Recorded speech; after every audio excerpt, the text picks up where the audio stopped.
मध्य प्रदेश और छत्तीसगढ़ में विधानसभा चुनाव के जो है सुबह 7 बजे से मतदान चल रहे हैं। ये बड़ी जानकारी हम आपको बता रहे हैं। मध्य प्रदेश की सभी 230 सीटों पर जो है मतदान हो रहा है, तो वहीं छत्तीसगढ़ में दूसरे चरण का जो है आज मतदान किया जा रहा है। तो बड़ी जानकारी हम आपको बता रहे हैं, छत्तीसगढ़ की 70 सीटों पर मतदान चल रहा है।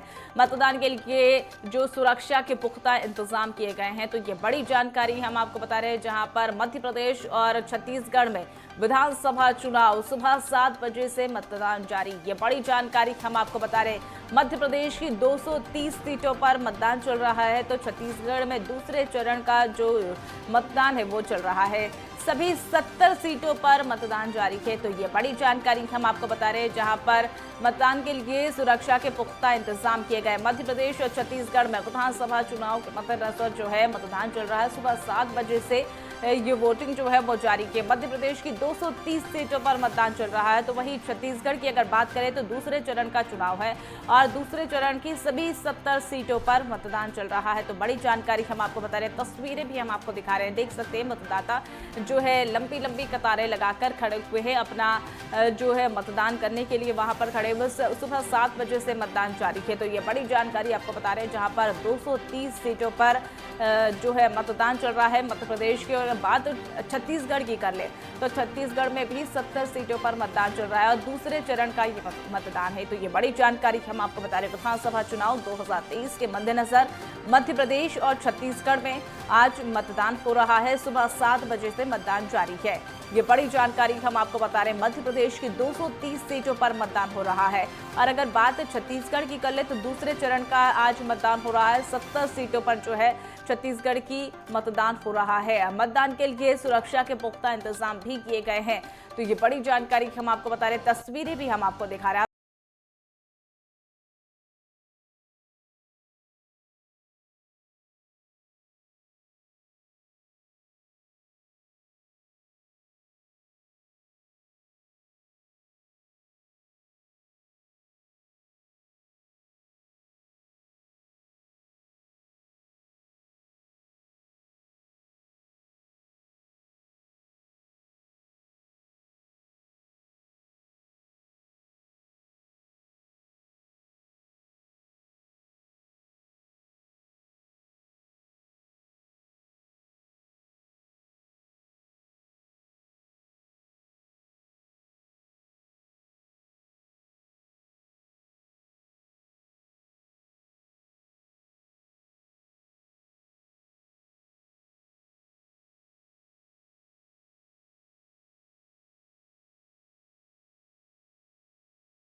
सीटों पर मतदान हो रहा है। तो ये बड़ी जानकारी हम आपको बता रहे हैं। विधानसभा चुनाव 2023 के मद्देनजर जो है आज छत्तीसगढ़ और मध्य प्रदेश में मतदान हो रहा है। अब किसकी किस्मत चमकेगी ये 3 दिसंबर को स्पष्ट होगा, लेकिन आज मतदान का दौर सुबह 7 बजे से शुरू हो गया है। और अगर बात करें तो सुरक्षा के तो पुख्ता इंतजाम किए गए हैं। तो वही आपको बता दें कि 7 बजे से मतदान शुरू हो गया है। ये बड़ी जानकारी हम आपको बता रहे हैं। मतदान जो है सुबह 7 बजे से शुरू हो गया। 230 सीटों पर मध्य प्रदेश में मतदान हो रहा है। बात अगर छत्तीसगढ़ की करें तो 70 सीटों पर हो रहा है। अब इस खबर पर और अधिक जानकारी के लिए हमारे साथ हमारे सहयोगी सारंगढ़ से संजय साहनी जुड़ चुके हैं और अगर बात करें उज्जैन से तो उज्जैन से भी हमारे सहयोगी प्रियांक जुड़ चुके हैं। सीधा रुख सारंगढ़ से हम आपको कर लेते हैं। संजय, जिस तरीके से मतदान छत्तीसगढ़ में चल रहा है और लगातार 7 बजे से मतदाताओं की वहां पर लंबी लंबी कतारें देखने को मिल रही है, तो कितना उत्साह रायगढ़ में जो है नजर आ रहा है? जी, काफी उत्साह है लोगों में मतदान करने को लेके। सुबह 8 बजे से मतदान शुरू हो गई है और दोनों प्रत्याशियों ने मतदान कर डाली है।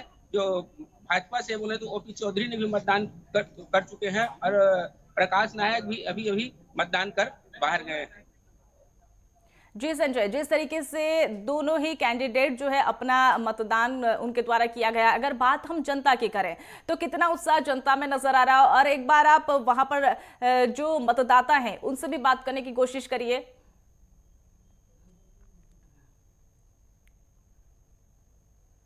जी बताएंगे, आपने मतदान कर लिए? जी आपने मतदान कर लिए? हाँ जी, मैंने कर कितनी लिया उत्साह मतदान। है आप? बहुत ही खुशी है और और देश के डेवलपमेंट के लिए ही सभी हम लोग चिंतित हैं और बहुत अच्छा हो रहा है। नौ मतदाता के लिए क्या संदेश देना चाहेंगे? जो भी हैं वो देश को देखते हुए अपना वोट करें। मैं यही मतदाताओं से अनुरोध करता हूँ कि देश का प्रगति को देखें। जी संजय, अब रुक करेंगे हम। जिस तरीके से वहां पर मतदाताओं का उत्साह काफी नजर आ रहा है, और अब लोकतंत्र का ये पर्व है और काफी उत्साहित वहां पर मतदाता नजर आ रहा है। हम सीधा रुक करेंगे उज्जैन का, जहां पर हमारे साथ लगातार प्रियंक हमारे साथ जुड़े हुए। प्रियंक, उज्जैन की अगर बात करें तो वहां पर उज्जैन वासियों के अंदर जो है कितना उत्साह नजर आ रहा है? उज्जैन जिले में असंख्य 24 मतदान केंद्र बनाए गए, जिसमें 241 जो है वो संवेदनशील मतदान केंद्र यहाँ पर बताए जाते हैं। हालांकि बात करें, कुल 7 विधानसभा उज्जैन में आती है, और जिसमें अलग अलग जो गांव तहसील की हैं, कुछ विधानसभा तहसील क्षेत्र में आती है, और कुछ शहर की जो विधानसभा की बात करें तो 2 प्रमुख यहाँ पर विधानसभा है, जिसमें उच्च शिक्षा मंत्री मोहन यादव, डॉक्टर मोहन यादव जो है दक्षिण विधानसभा से प्रत्याशी है। और इसके अलावा आपको बताना चाहूंगा, एक जो नया प्रत्याशी इस बार उत्तर विधानसभा से खड़े करे हैं वो है अनिल जैन कादूहेड़ा। तो इस बार जो कहीं ना कहीं कांग्रेस की बात करें तो कांग्रेस में भी इस बार जो है नए प्रत्याशी खड़े किए गए, तो कहीं ना कहीं फेरबदल की स्थिति यहाँ पर देखने को मिलती है। इसके अलावा जो मतदाता है उनके मन में भी इस बार जो आपको बताना चाहूंगा, सुबह 7 बजे से ही लगातार जो यहाँ पर वोट सेंटर बनाए गए हैं, वहां पर लगातार लंबी लंबी कतारें जो है लोगों की शुरू से ही सुबह 7 बजे से लगने लगी है, और लगातार लोगों में भी जो है वोटिंग के लिए काफी जागरूकता है। और देखना होगा कहीं ना कहीं ये जो समय बढ़ता जाएगा उस हिसाब से लगातार जो मतदाताओं की संख्या है वो उसमें भी बढ़ोतरी होती जाएगी। रही बात सेंटर्स की, तो यहाँ पर जो है एक अलग अलग तरीके के सेंटर्स बनाए गए हैं, जिसमें आदर्श केंद्र भी बनाए गए। आदर्श केंद्र की हम बात करें तो उसमें विशेष तौर पर महिला स्टाफ जो होती है, महिला कर्मचारी जो होते हैं, उनको लगाया गया है, और बहुत ही सुंदर साज सज्जा भी कई केंद्रों पे की गई है। कहीं ना कहीं जो सेल्फी बूथ होते हैं वो भी बनाए गए हैं, जिससे लोगों को जागरूक किया जाए और ज्यादा से ज्यादा लोगों से अपील की जा रही है कि ज्यादा से ज्यादा संख्या में वोटिंग करें। जी प्रियंका, जिस तरीके से उज्जैन वासियों में वहां पर काफी उत्साह जो है नजर आ रहा है, आपने बताया, और लगातार मतदाता वहां पर मतदान केंद्र पहुंच रहे हैं। और इसी बीच हम जबलपुर से हमारे संवाददाता हमारे साथ लगातार विकास सोनी बने हुए हैं। विकास, जिस तरीके से अगर बात जबलपुर की कर ले तो वहां पर कितना उत्साह नजर आ रहा है? आप किस पोलिंग बूथ पे खड़े हुए हैं और कितनी संख्या में मतदाता जो है मतदान केंद्र पर पहुंचे अब तक? जी मनीषा, जबलपुर की यदि बात की जाए तो सुबह 7 बजे से जैसे ही हूटर बजा, मतदाताओं का जो हुजूम था वो अपने अपने पोलिंग बूथ के लिए रवाना हो गया।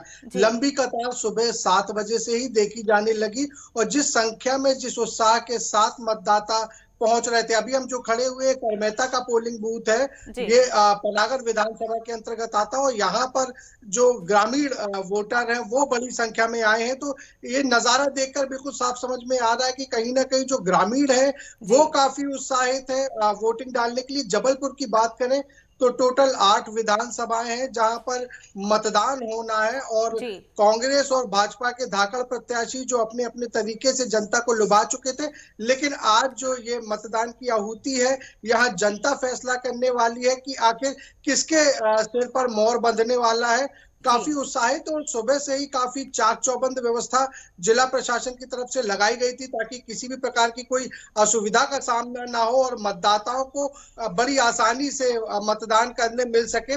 कई पोलिंग बूथ इस तरीके से डिजाइन किए गए हैं जहां पर चाहे वो डिफेंडर हो या फिर हैंडीकैप हो, महिलाएं हो, ऐसे लोगों को मतदान करने में समस्या ना हो, इनका भी विशेष ध्यान रखा गया है। और जो सबसे खास बात देखी गई है मनीषा, वो सोशल मीडिया की देखी गई है। जो भी निकल रहे हैं वो अपने मतदान का जो पिक है वो सोशल मीडिया में वायरल कर रहे हैं, और उससे एक प्रेरणा मिल रही है अन्य लोगों को भी कि वो भी जल्द से जल्द मतदान बूथ पहुंचे और अपना मतदान करें।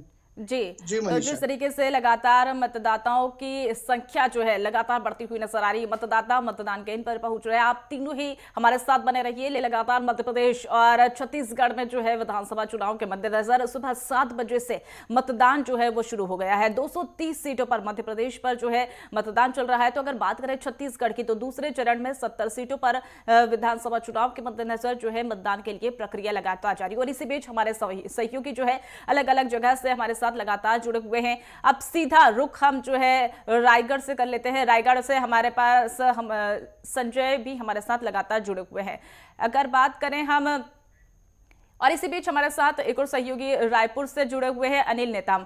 अनिल, जिस तरीके से अगर रायपुर की बात कर ले, तो रायपुर में कितना उत्साह मतदाताओं के अंदर देखा जा रहा है? क्या पोलिंग, आप कौन से पोलिंग बूथ पे खड़े हुए हैं और कितनी संख्या में मतदाता वहां पर अभी तक पहुंचे हुए हैं? जी देखिए, हम इस वक्त कामेश्वर डैम में है, जहाँ पर काफी संख्या में लोग हमारे पीछे, आप देख सकते हैं कि मौजूद है। लंबी लाइन हमारी की लंबी लाइन कतार पर लगे हुए हैं और सुबह 8 बजे से यहाँ पर मतदाता जो है अपने मत का प्रयोग करने के लिए यहाँ पर पहुंचे हुए हैं। और लंबी लाइन बता रही है कि लोगों में काफी उत्साह भी यहाँ पर है कि इस तरह से वे सुबह से ही मतदान केंद्र में पहुंचकर मतों का उपयोग करने के लिए यहाँ पर पहुंचे हुए हैं और लोगों में काफी उत्साह यहाँ पर देखा जा रहा है। मनीषा तो बोल दिया आपका नंबर है, तो बोले दिया।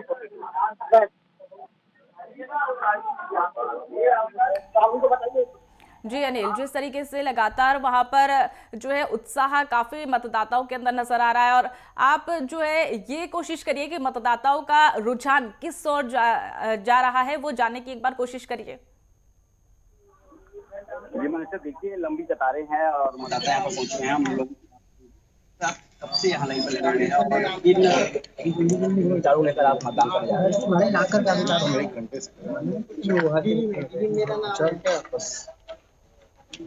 किन मुद्दों के आधार पर आप वोटिंग करने जा रहे हैं? स्थायी चाहिए, विकास चाहिए। आप कब से यहाँ पर लाइन पे हैं और किन मुद्दों को लेकर आप वोटिंग करने जा रहे हैं? क्या लगता है कि इस बार सरकार किसको बनने जा रहा है?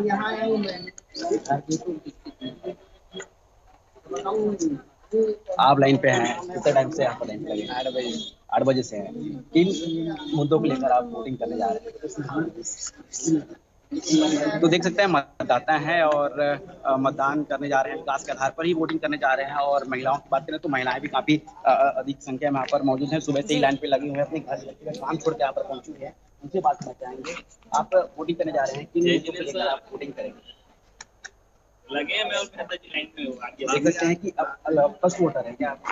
तो किन मुद्दों को लेकर आप वोट करने जा रहे हैं? कौन से पार्टियां में से रखे या फिर कौन सा पार्टी भी आपको लग रहा है कि ये पार्टी आप कर रहे हैं, तो आप किनको वोट करने जा रहे हैं? तो मुद्दे क्या हैं, क्या किन आधार पे? चलिए इनसे पूछ लीजिए, इनको ज्यादा नहीं, आपका क्या मुद्दा हो सकता है? किन आधार पर आप वोटिंग करने जा रहे हैं? सिर्फ देश का विकास। देश का विकास तो क्या छत्तीसगढ़ का विकास? छत्तीसगढ़ का विकास मतलब देश का विकास ही तो होता है। छत्तीसगढ़ भी तो देश में ही आता है। चलिए ठीक है, तो ये देश के विकास को लेकर यहाँ पर वोटिंग करने जा रही है मनीषा। और तमाम जो महिलाएं हैं वे सुबह से यहाँ पर पहुंची हुई हैं और ये वोटिंग करने के लिए आई हैं। सुबह 8 बजे से यहाँ पर वोटिंग स्टार्ट हो गया है और ये देर शाम 5 बजे तक चलने वाला है वोटिंग। और भी महिलाएं उनसे करेंगे, आप किस आधार पे वोटिंग करने जा रहे हैं? जी अनिल, जिस तरीके से मतदाताओं का रुझान भी आपने देखा कि छत्तीसगढ़ में विकास के लिए जो है मतदाता वहां पर पहुंच रहे हैं। लंबी लंबी उनके द्वारा कतारें भी लगाई जा रही है। अब हमारे साथ इसी बीच लगातार हमारे सहयोगी बने हुए हैं। प्रियांक, हम आपका रुख करेंगे। अगर उज्जैन की बयार हम बात करें तो उज्जैन में किस और बयार जो है जाती हुई दिखाई दे रही, किसका पलड़ा भारी दिखाई दे रहा है?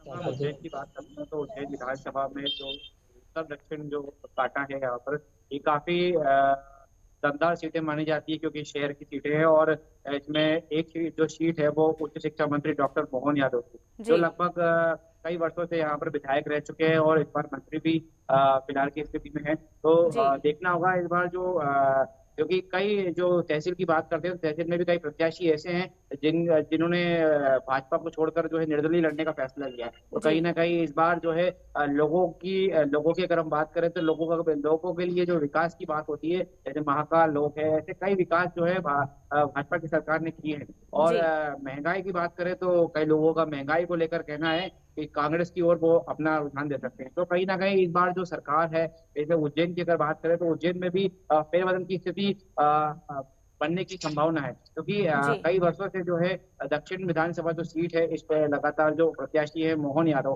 ये लंबे समय से लड़ रहे हैं। लेकिन कई ऐसे मुद्दे भी हैं जिनमें भ्रष्टाचारी हो गई या ऐसे कई मुद्दे हैं जिनमें उनके नाम जुड़े हुए सामने आए हैं। तो कहीं ना कहीं इस बार लोगों के मन में बदलाव की स्थिति सामने देखने को मिल सकती है।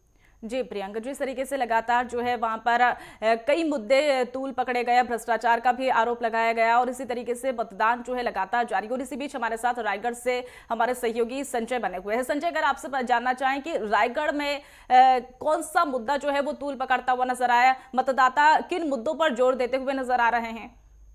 आइए जानते हैं। आपने मतदान कर लिए, किस मुद्दे को लेकर मतदान किए हैं? रायगढ़ के सर्वांगीण विकास के मुद्दे को लेकर। आपकी रुझान किस ओर जा रही है? ऐसा है, ये तो मतदाता मत दे रहे हैं। मामा लाइव चलत है, लाइव चलत। तो आपने सुना है कि ये रायगढ़ के सर्वांगीण विकास के लिए मतदान किए हैं और जिस तरीके से वहां पर मतदान जो है लगातार जारी है, मतदाताओं का जो है ये कहना है कि विकास की राह उनको चाहिए, यानी कि साफ तौर पर उनका ये कहना है कि उन्हें विकास की राह चाहिए। और इसी बीच हम रायपुर का रुख कर लेते हैं। रायपुर से हमारे साथ हमारे सहयोगी अनिल नेताम हमारे साथ बने हुए हैं। अनिल, अगर बात करें रायपुर वासियों की तो बयार क्या कहती हुई नजर आ रही? जिस तरीके से साफ तौर पर आपने मतदाताओं से रुझान भी जानने की कोशिश करी तो कहीं ना कहीं ये सामने आया कि विकास की राह उन्हें चाहिए। तो क्या छत्तीसगढ़ की सरकार से वो अभी तक खुश नहीं है, ये भी हम कह सकते हैं? देखिए मनीषा, शहरी विकास की बात करें तो लगातार विकास कार्य तो हुए हैं छत्तीसगढ़ में। बात चाहे ग्रामीण क्षेत्रों की है, शहरी क्षेत्रों की, विकास कार्य यहाँ पर देखे गए हैं। लेकिन कहीं न कहीं जो शहरी क्षेत्र है वहाँ पर नाराजगी देखी जाती है कांग्रेस पार्टी और भूपेश सरकार को लेकर कि उन्होंने विकास कार्य नहीं किए। लेकिन ग्रामीण क्षेत्रों की बात करें तो ग्रामीण क्षेत्रों में बेहतर काम किया गया है भूपेश बघेल के द्वारा। बात चाहे सड़क की हो, चाहे बिजली या पानी की बात हो, तमाम बिंदुओं पर फोकस किया गया है। और स्वरोजगार को लेकर भी यहाँ पर ग्रामों में जिस तरह से कोठान निर्माण किए गए, स्वराज स्वसहायता समूह की महिलाएं हैं उनको रोजगार मुहैया कराया गया। तो तमाम प्रकार के विकास कार्य छत्तीसगढ़ में तो किए गए हैं। लेकिन जो है कांग्रेस कहीं ना कहीं करप्शन को लेकर घेरती नजर आई, क्योंकि भाजपा ने हमेशा मुद्दा बनाकर उनको घेरने की कोशिश की गई, चाहे शराब घोटाले की बात हो या फिर टीएमएफ फंड के घोटाला हो या फिर माफिया राज की बात। ये तमाम बातें जो है भाजपा के द्वारा कांग्रेस को घेरी गई है और इन बिंदुओं पर जो है लोगों के पास ही पहुंची भाजपा और वोट की अपील यहाँ पर की गई। लेकिन अभी देखने वाली बात तो यही हो गई, 3 दिसंबर को ही पता चल पाएगा कि आखिर छत्तीसगढ़ की जनता ने किस पर भरोसा जताया हुआ है और क्या भूपेश बघेल की सरकार फिर से छत्तीसगढ़ में वापसी करेगी या फिर सत्ता परिवर्तन होगा और यहाँ पर फिर दोबारा जो है बीजेपी की सरकार। जिस तरीके से आप भ्रष्टाचार का जिक्र कर रहे थे तो कहीं ना कहीं ये भी सामने आया था, चारा घोटाला, गोबर घोटाला। और अगर बात करें महादेव वेब को लेकर जो है छत्तीसगढ़ में काफी वार पलटवार का दौर भी वहां पर देखने को मिला था। तो अगर हम ये जानने की कोशिश करें कि जनता का रुझान क्या इस ओर भी वहां पर देखने को मिल रहा है? जी देखिए, भ्रष्टाचार तो हर सरकार में देखने को मिलती है। जब बात चाहे बीजेपी सरकार हो, बीजेपी सरकार में भी बनामा घोटाले जैसे तमाम बड़े घोटाले उनके शासनकाल में भी किए गए थे और कांग्रेस शासनकाल में भी भ्रष्टाचार देखने को मिल रहा है। लेकिन इससे खासा उत्साह ग्रामीण क्षेत्रों में इसको देखने नहीं मिल रहा है, क्योंकि भ्रष्टाचार किस तरह से किया जा रहा है। क्योंकि महादेव एक बड़ा मामला रहा जिसमें ईडी ने खुद समन कर कहा है कि 508 करोड़ का घोटाला का राशि जो है मुख्यमंत्री भूपेश बघेल को जो है दी गई है। इस तरह की बातें जो है सामने आई और बीजेपी ने भी इसे मुद्दा बनाते हुए कांग्रेस को घेरा और तमाम बिंदुओं के आधार पर जो है कांग्रेस को घेरती नजर आई बीजेपी। लेकिन भ्रष्टाचार का मामला उतनी हमें दिखाई नहीं दे, प्रभावी रूप से नहीं दिखाई दे रहा है। लेकिन दोनों तरफ से दोनों ही पार्टियों पर जोर है और वोटर्स जो है दोनों ही पार्टियों को बढ़ चढ़कर वोट देने की बातें कही जा रही है। हमने बात के लोगों से तो उन्होंने भी कहा है, किसी का मत है कि वो भाजपा की सरकार चाहते हैं तो किसी का कहना है कि भूपेश सरकार ने बेहतर काम किया छत्तीसगढ़ में, तो उनको जो है दोबारा वापसी के लिए बात भी यहाँ पर कही जा रही है। जी मनीषा जी, जिस तरीके से लगातार जो है मुद्दे जो है तमाम मुद्दे उठे, चुनावी मुद्दों भी उनको जो है नाम दिया जा सकता है। मतदाता जो है उत्साह के साथ वहां पर मतदान केंद्र पर पहुंच रहे हैं। आप सभी हमारे साथ जुड़े, तमाम जानकारी साझा करी, इसके लिए बहुत बहुत धन्यवाद।